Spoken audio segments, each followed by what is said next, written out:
Al Jazeera's Asad Baig joins us live. You're on the outskirts of Erbil in northern Iraq, where that camp is located. Asad, there are many layers to this story, but you're going to lay it out for us. First, what was attacked, and then we'll get into, the relevance for both the U.S. and Iran of Iranian Kurdish groups that are currently hiding in Iraq. But first, Asad, tell us what was attacked today. Well, I can tell you what's been attacked in the last few minutes. Just moments ago, just a few minutes ago, we heard two loud explosions. Now, we understand a hotel, the courtyard of a hotel was hit by a suspected drone. We believe it was intercepted and it crashed, and there's footage of smoke rising near that hotel. Now, that comes not long after the US Embassy in Baghdad has warned its citizens that Iranian aligned groups are planning to attack hotels frequented by foreigners and asking them to leave immediately. And those that decide to stay in Iraq should look for alternative lodging options. So that's happened in the last few minutes.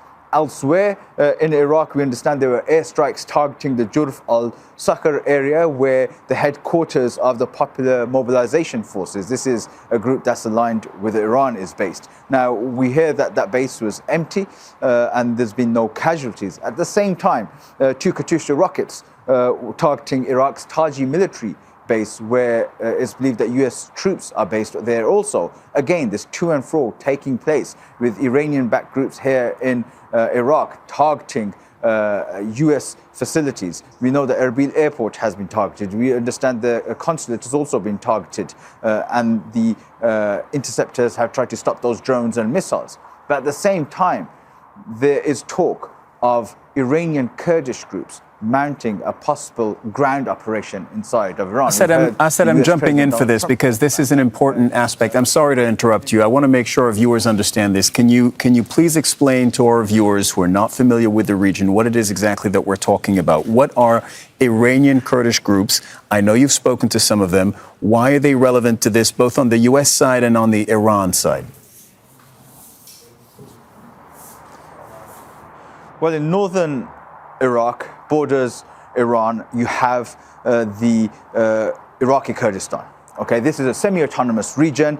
It has relative stability and peace. But for a long time, there have been groups that are Iranian Kurds, okay, and they are opposed to the Islamic Republic of Iran, and some of them are based here in Iraq. Now, there's been talk about them possibly getting support from the United States and mounting a ground operation into Iran. Now, Iran has warned the Kurdish authorities here that if any group based in the territory here mounts a ground operation, then not only US assets will become a target, but everything here in Iraqi Kurdistan will become a target. But at the same time, Iran has been targeting the camps of those groups here in northern Iraq, as well as Iraqi armed groups aligned with Iran have also been targeting them with drones and missiles. So we've visited some of those camps.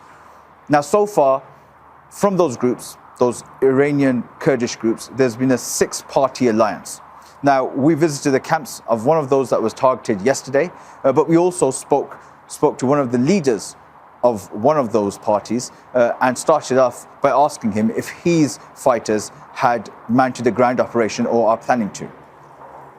Just directly, are your fighters already mounting a ground operation against Iran?